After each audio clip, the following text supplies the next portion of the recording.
If there was one occupation in L.A. that proved to be radioactive with voters this year, it was Los Angeles City Council member.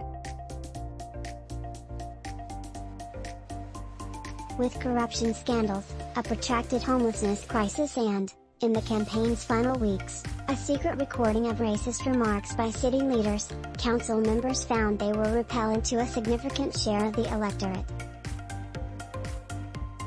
Councilmember Joe Buscaino learned that lesson earlier this year, abandoning his bid for mayor a month before the June primary election.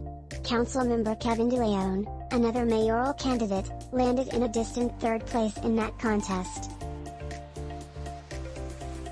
Councilmember Gil Cedillo, a veteran politician, lost his bid for re-election, defeated by an activist who promised to push the city left on public safety and renters' rights. Tuesday's election results, even in their preliminary form, only reinforce that theme.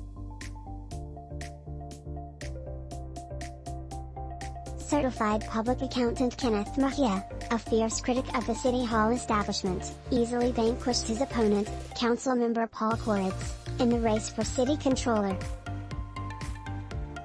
In Hollywood, labor organizer Hugo Soto-Martinez emerged Wednesday with a solid lead over Councilmember Mitch O'Farrell, a two-term incumbent criticized over his response to homelessness and rising housing costs.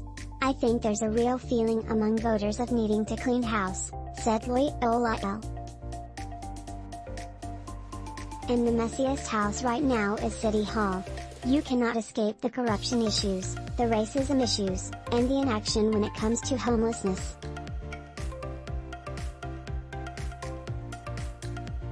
The numbers could still change in big ways over the coming weeks, as the Los Angeles County registrar-recorder/county clerk counts the late arriving mail-in ballots.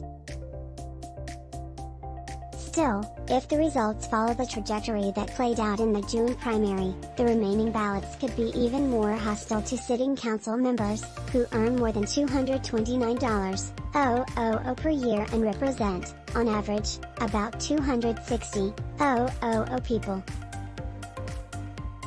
Council President Paul Krekorian, who filled the council's leadership spot after one of his colleagues, former Councilmember Nury Martinez, resigned from office in disgrace, said he is aware of the voters' frustration.